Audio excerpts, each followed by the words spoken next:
విజయవాడ అంతర్జాతీయ విమానాశ్రయంలో రద్దీ పెరిగింది. ఇంటర్నేషనల్ ఫ్లైట్లలో టికెట్ దొరకని పరిస్థితి ఏర్పడింది. ముఖ్యంగా షార్జా, సింగపూర్ విమానాలకు ప్రయాణికుల నుంచి డిమాండ్ భారీగా ఉంది. ఏపీతో పాటు ఒడిశా, తెలంగాణ రాష్ట్రాలకు చెందిన వాళ్ళు కూడా విజయవాడ నుంచే షార్జా, సింగపూర్ వెళ్లడానికి ఆసక్తి చూపిస్తున్నారు. ఇక్కడ నుంచి టికెట్ రేట్లు తక్కువగా ఉండడము దీనికి కారణంగా తెలుస్తోంది.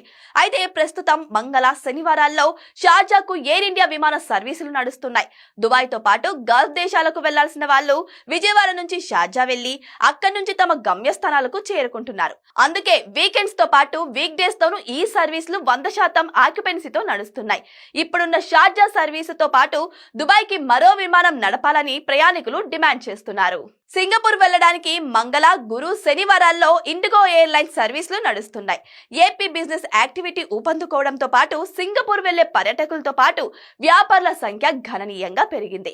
గతంలో విజయవాడ, సింగపూర్ మధ్య విమాన సర్వీసులు నడిచినా వైసీపీ హయాంలో నిలిచిపోయాయి. మళ్లీ కూటమి ప్రభుత్వం అధికారంలోకి వచ్చాక డైరెక్ట్ గా సింగపూర్ కి విమాన సర్వీసులు ప్రారంభమయ్యాయి. గన్నవరం ఎయిర్పోర్ట్ లో అంతర్జాతీయ సర్వీసులకు ఉన్న ఆదరణను దృష్టిలో పెట్టుకుని శ్రీలంక, థాయిలాండ్ కు విమాన సర్వీసులు ప్రారంభించాలనే డిమాండ్ వినిపిస్తోంది.